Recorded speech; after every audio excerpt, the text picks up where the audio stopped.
Section 1. Linux nearly cancels the show. The episode opens with a line that sets the tone for the entire broadcast.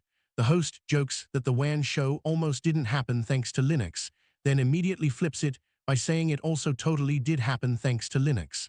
That contradiction becomes the central theme of the show. Rather than delivering a clean, linear take on Linux, the hosts spend much of the conversation illustrating why the desktop Linux experience can feel both unexpectedly brilliant and maddeningly fragile at the same time. The crisis starts before the flight. While still in the Uber to the airport, the host realizes he forgot his remote WAN Show kit, the same setup that made a previous remote show look and sound actually kind of awesome. That kit included an Elgato Wave 3 microphone and a premium Razer webcam that had performed so well during an earlier travel broadcast. Normally, that gear sits next to his luggage and passport, making it almost impossible to forget.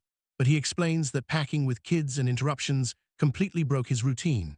That turns a simple oversight into a much bigger problem because his travel laptop is currently part of his Linux challenge. What makes the story compelling is that the failure is not just about forgetting accessories. Once he reaches the hotel and tries to prepare the show using the Linux laptop alone, he discovers that the built-in webcam on the ASUS machine is just horrendous. And worse, the onboard audio is broken. He had been using the device docked for 2 weeks, mostly through USB or HDMI audio or AirPods, so he simply never noticed that plugging headphones directly into the machine produced nothing. In one moment, both the backup camera and the backup audio path collapse. At that point, returning to Windows would have been the easy way out, but the host says that would not be in the spirit of the challenge. That matters because the Linux challenge is framed not as a stunt, but as a test of whether a gamer and everyday power user can actually rely on the platform when things go. Section 2.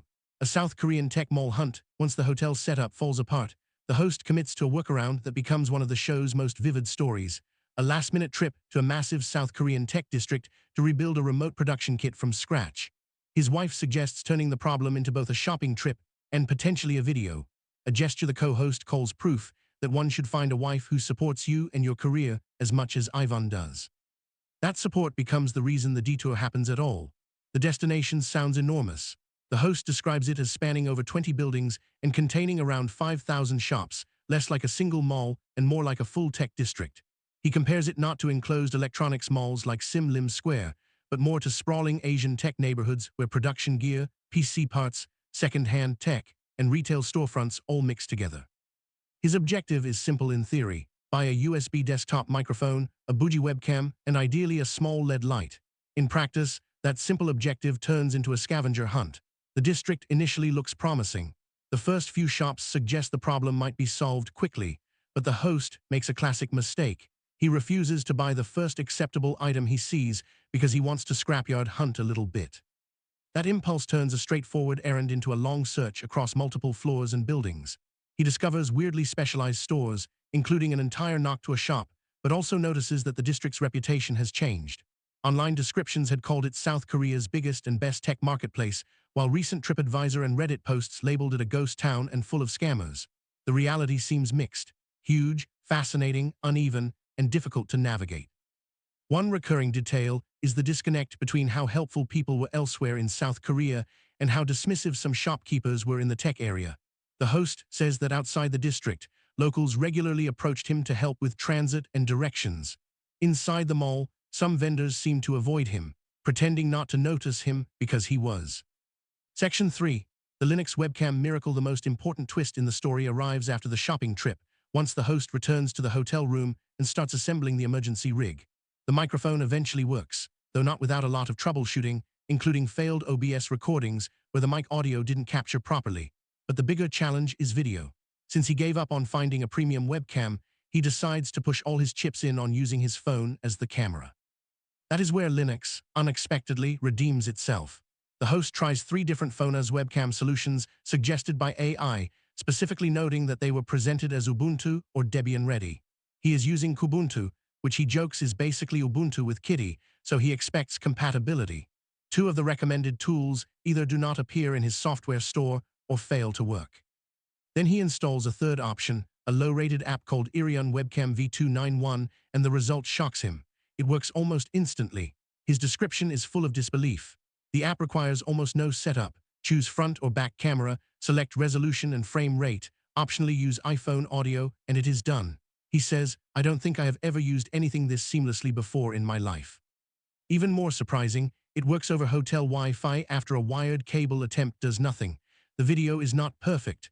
The co-host notices some choppiness, but the audio is stable, the image is good enough, and the system supports the stream for the entire show. That outcome becomes the best summary of his Linux experience so far. The host calls it a microcosm of using Linux over the years. When he tries to do the simplest bloody thing, something basic breaks, but when he attempts a weird or advanced task, such as turning an iPhone into a live webcam for a transcontinental broadcast, someone in the open-source world has already built a solution, and it instantly works. The contradiction is not theoretical. It is visible on the stream itself. This leads into one of the show's more interesting arguments about how people actually troubleshoot today. The host defends. Section 4. Luke's Mint experience and the Windows irony. While the host's story is chaotic and travel-driven, the co-host offers a quieter but equally revealing update from his own Linux challenge. His current machine is running Linux Mint after an earlier phase where he had used Arch and then briefly switched back to Windows during hardware troubleshooting. Lenovo had suggested that a display locking problem might be Linux-related, which he says was a fair request because the issue was odd and not obviously software agnostic. But after the same problem appeared on Windows, he eventually switched away from Windows again, not because of Linux evangelism, but because Windows itself became the greater nuisance. That leads to one of the show's funniest and most pointed claims. The biggest problem he has had during the Linux challenge is a Windows computer. Specifically, he describes a machine where the Windows module's installer worker is constantly consuming CPU, memory, and disk activity while apparently failing to complete or properly retry updates. At one point, with only a browser, a few tabs, and Task Manager open, the system is reportedly sitting around 60% memory usage and 25% CPU usage. The host later contrasts that with his own Linux laptop, which is hovering around 3.5% to 5% CPU usage during the live stream despite handling the call, chat, webcam relay, and multiple browser windows. Mint, by comparison, feels surprisingly smooth and considerate. One feature the co-host highlights is the distro's use of aliases or metadata that help Windows users feel at home. Typing SN brings up the screenshot utility, and Typing Paint surfaces the drawing app. He praises that kind of design as exactly the sort of detail that makes migration easier. Signing PDFs is also easy because the necessary tools are already there. His broader conclusion is not that Linux is flawless, but that Mint in particular feels polished in ways many casual users would appreciate immediately. On gaming, his approach is intentionally simple. He says he does not check ProtonDB and does not analyze Linux compatibility in advance. He just enables the newest Proton compatibility mode and clicks play. So far, that has worked more often than. Section 5. Good software, bad culture. After several concrete Linux success stories, the hosts turn to what they see as Linux's most persistent problem, not the software itself, but the surrounding community culture. Both hosts say the actual experience of using Linux today, especially Mint, Kubuntu, and newer gaming-focused distributions, has improved significantly over the last 5 years. In some cases, they are impressed. But they are equally clear that interacting with the broader community can still be exhausting, hostile, and counterproductive. The host describes many forum discussions as long arguments filled with contradictory advice, outdated fixes, and endless nitpicking. The co-host is even blunter, saying a lot of Linux spaces feel prickly and holier than thou. A simple support question can turn into 20 pages of people screaming at each other about unrelated ideological disputes. They contrast that with places they still praise, such as the Level 1 Techs Forum and the Khaki OS Wiki, which they say are genuinely useful and well-documented. This leads to a larger philosophical point. The host emphasizes that the Linux challenge is not a Linux sales pitch. It is not designed to flatter existing enthusiasts or protect the feelings of people who strongly identify with open-source software. It is a usability test from the perspective of a gamer and general user trying to get things done. If something fails, it is not an attack on the idea of open source. It is feedback on the current user experience. That distinction becomes especially sharp when the host addresses recurring complaints from commenters who accuse him of being unfair. He says the challenge is not about whether he admires free and open-source software as a concept. On that front, he is highly positive. He calls open-source software world-changing and reiterates that he believes the year of the Linux desktop is coming. But admiration for the mission does not excuse poor friction points.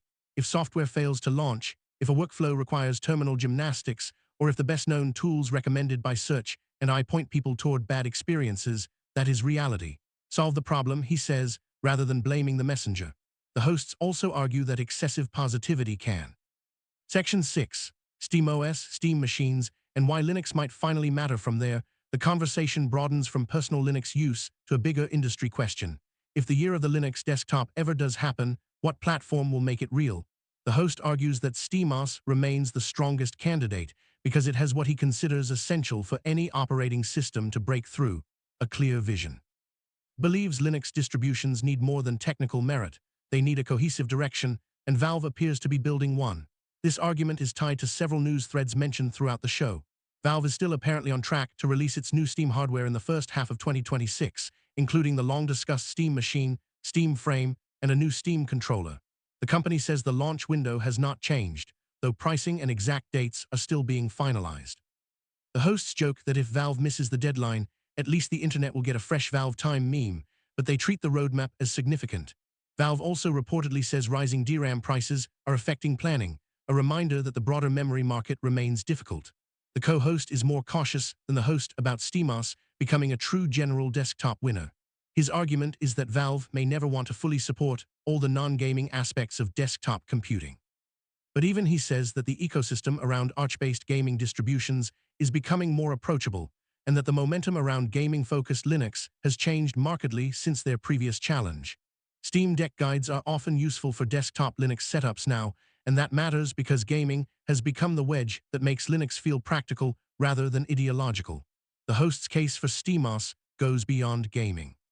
He points to signs that Valve is quietly expanding desktop capabilities, including improvements to desktop mode, showcasing desktop use during hardware DMOS, and adding printer support in SteamOS 3.6. His reaction is simple: there is no reason to support printers out of the box unless Valve sees SteamOS as more than a handheld gaming shell.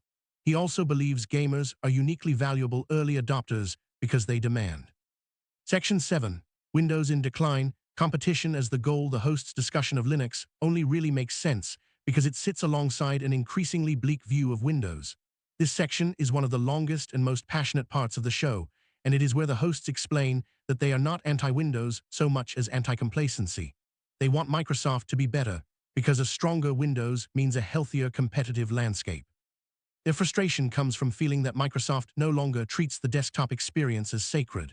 The co-host gives a vivid mini-history of modern Windows. He remembers genuinely loving Windows XP, then argues that Vista was actually underrated if one had decent hardware instead of the underpowered laptops that poisoned its reputation. Windows 7 was excellent. Windows 8 was dog water at launch, but 8.1 became solid with time and tweaks. Windows 10 still worked, but felt like something's wrong with it, and Windows 11 crossed into a state where it is clearly bad for me. He describes the progression not as a neat good bad pattern, but as a long decline from focused, usable systems towards something full of friction, bloat, and UX regressions. Specific frustrations recur throughout the show. Recall keeps sneaking back onto systems even after being disabled. Right-click menus need to be restored. Windows Update and related services chew through CPU cycles.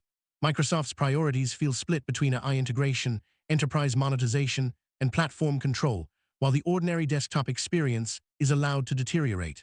The co-host says Microsoft could absolutely make Windows 12 the AI operating system without ruining it, if it would simply make the AI removable, modular, and respectful. His ideal version would let users turn Copilot off, rebind the button, run local models, or swap in their own tools. The issue is not AI itself, it is forced AI tied to surveillance and bad defaults. The host agrees. He says he is not reflexively against AI in operating systems and believes Microsoft could still make a compelling AI-centric Windows, but that would require restraint and user choice, qualities he does not trust the company to exercise right now. The problem, in his view. Section 8. CPUs, GPUs, and an oddly healthy midrange away from operating systems. The show also covers a surprisingly upbeat batch of PC hardware stories.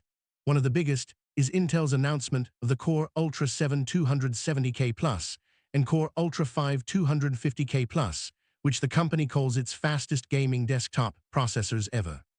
The hosts joke that this should be obvious, but quickly point out that Intel did recently release desktop CPUs that were not actually its fastest gaming chips, so the claim carries more weight than it once would have. The new parts add 4 efficiency cores versus their immediate predecessors, raise clock speeds, and improve data frequency behavior enough to support 7200 MTS memory and early 4-rank CUDIMM support. Intel has apparently achieved this without raising the standard 125-watt TDP. The 270K Plus offers 8 performance cores and 16 efficiency cores, matching the flagship Ultra 9 295K in total core count. Pricing is also part of the pitch. The 250K Plus is positioned around $199, while the 270K Plus sits around $299. The hosts frame that as a potentially compelling value proposition if Intel's gaming claims hold up, and if the chips also preserve the strong non-gaming utility that hybrid Intel processors often offer. Just as interesting to them is Intel's renewed focus on software optimization. The company's binary optimization tool, part of Intel application optimization, is pitched as a way to improve instructions per clock in certain games using compiler and profiling work. The host notes that this kind of platform-specific tuning would once have been called cheating, but now exists in a world where rendering pipeline manipulation, frame generation, and AI-assisted optimization are treated as ordinary competitive tactics. Whether Intel's implementation will matter in practice remains to be seen, but the hosts welcome the aggression. The GPU story is even stranger. NVIDIA is reportedly restarting RTX 3060 production on Samsung's 8nm process. The reason is not nostalgia, but supply economics. TSMC's advanced nodes are packed with Blackwell gaming chips and AI parts, while GDDR7 shortages complicate newer card availability. The 3060 avoids some of those bottlenecks and, crucially, sits outside many export restrictions that affect more. Section 9. Platforms, Pricing, and Corporate Power. A large block of the episode is devoted to platform economics, and nearly every story points in the same direction. The companies controlling digital storefronts, tickets, or content distribution continue to push for tighter monetization until courts, regulators, or public outrage force them to back off. The hosts treat these stories not as isolated business items, but as examples of the same power dynamic appearing in different industries. The most obvious win is Google reducing Play Store fees.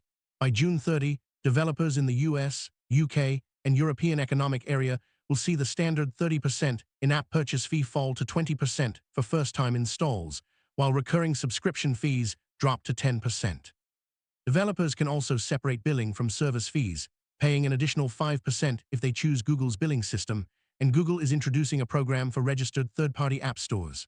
The host uses this to credit Epic's Tim Sweeney, saying few people had the balls to go toe-to-toe with Apple and Google in a way that forced real concessions. He insists the App Store and Play Store were always obvious antitrust problems because they combine platform ownership with transaction control. Sony's PlayStation Store pricing experiments get a harsher reaction. Price trackers have reportedly seen dynamic A/B discounts of up to 27.8% across more than 190 games and 70 regions. The co-host rejects the idea that this is simply deep discounts coming to consoles. To him, dynamic discounting is just dynamic pricing wearing a friendlier mask. If prices change based on the user, the purpose is not generosity. It is extracting the maximum possible amount from each individual. He calls that super bad. The Live Nation Ticketmaster settlement becomes another example of what the hosts view as weak or compromised enforcement. The DOJ reached a surprise settlement that caps some fees and restricts exclusive venue contracts, but does not break up the company. More than 25 states and DC are continuing the case anyway, and the hosts clearly side with the critics who say surface-level remedies have failed for 16 years. The host sees the current DOJ's willingness to settle as a major problem. Section 10. AI Slop, ads everywhere, and the fight for the internet's soul. The show closes on a cluster of stories about AI, media quality, and the growing sense that every platform is drifting toward a more extractive, lower-quality future. The hosts sound genuinely worried here, especially about YouTube, which they still care about as both creators and users. The numbers are enormous. YouTube reportedly made $40.4 billion in ad revenue, more than Disney, NBC Universal, Paramount, and Warner Bros. Combined at $36.1 billion. Alphabet says YouTube brought in $60 billion total in 2025. The hosts are impressed by the scale, but not reassured by it. Their concern is that YouTube is increasingly behaving like the rest of the algorithmic internet. The co-host mentions Theo Joe posting that the platform could become unusable under a flood of AI-generated slop, and the host says he shares that fear. He has a simple message for YouTube leadership: decide what the company wants to be. It can become another dopamine engine like TikTok, Instagram Reels, or Facebook, optimized for endless junk and short-term engagement, or it can preserve what made YouTube distinct: longer, more enriching, higher quality content that leaves the viewer feeling informed rather than chemically manipulated. He rejects the standard platform defense that YouTube is merely giving people what they want. In his view, the platform also chooses what to emphasize. It decides how aggressively to push shorts, what the homepage feels like, and how discoverability works. He compares responsible platform design to parenting. A child might choose candy at every opportunity, but a good parent still serves vegetables. The host says YouTube has the chance to be part of breaking the cycle instead of accelerating it. That concern overlaps with a series of smaller but revealing stories. YouTube is expanding deepfake detection protections for politicians, officials, and journalists, which the hosts support. Google is adding easier ways to disable generative AI search in photos, which they also welcome. The host complains that ordinary Gmail search has somehow become so unreliable that he had to use Gemini just to find an email containing a keyword he knew existed. The implication is that companies keep layering